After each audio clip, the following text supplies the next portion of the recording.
大家都不会从我的这个作品里边看到这是一个玫瑰，他反而会反问我，这是玫瑰吗？这种理解上的偏差让我觉得很兴奋。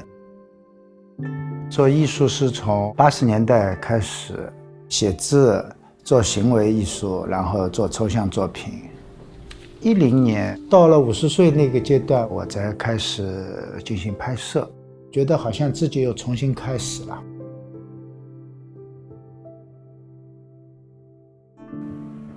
平时经常会买一些花送给我夫人，也不舍得扔掉。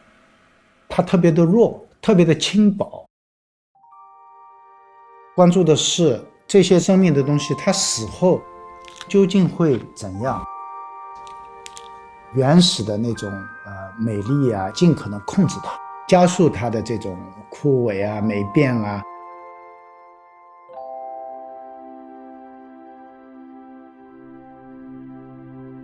用蚯蚓排泄出来的泥土作为一个颜料来调整它的灰度，然后我再进行拍摄。我们今天看到的就是一片灰，那个灰非常的稳定，非常的纯，往那个纵深慢慢的进去，物体尽可能在画面里面消失，有一种几何形的，有点类似像纪念碑造型的出来。我们接触艺术都是看别人的东西过来的，最懒惰的办法就是用别人的逻辑。但是你要想搞创作，我认为是必须从零开始做，就是一个原创性吧。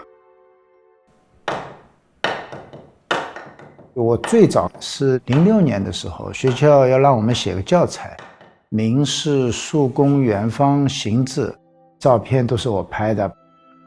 照相机就是要把一个东西怎么样呈现它的立体感，我想逆着来做。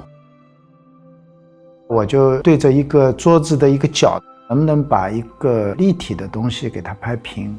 10年我就开始了这个拍摄的一个实验。我选择了这个大画幅相机，快门摁完了以后，我不做任何的后期的处理。作品呢，其实是负片系列。负片它的黑白关系正好是跟我们的摄影是倒过来的。个桌子的角，它的景深有30公分，不断的去实验，终于把一个桌角给做平了。第二阶段呢，拍了很多的残件，特别想表达它的一个衰变。现在第3阶段呢，希望它拍了以后就没有图形，看不到对象。明代的一个树工的平头案，但最终我让他们都是消解掉那个立体感，融化在这个空间里边。如果按照一个标准摄影来说，我这些满版的全是灰，肯定作为一个失败的一个案例。但对我来说，它是另一个标准。这个技术呢，我必须得自己去研究、去琢磨。用的什么镜头，光线是如何变化，还有各种各样胶片用多少时间显影，我每一步都要进行记录。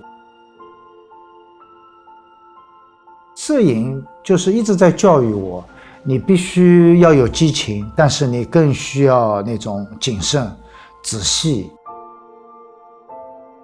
我的工作室就跟我家无缝对接，中午拍完到晚上洗出来，可能也就快11点多了，就这么循环的。现在我将近60岁，估计我干到75岁再拍大概拍不动了。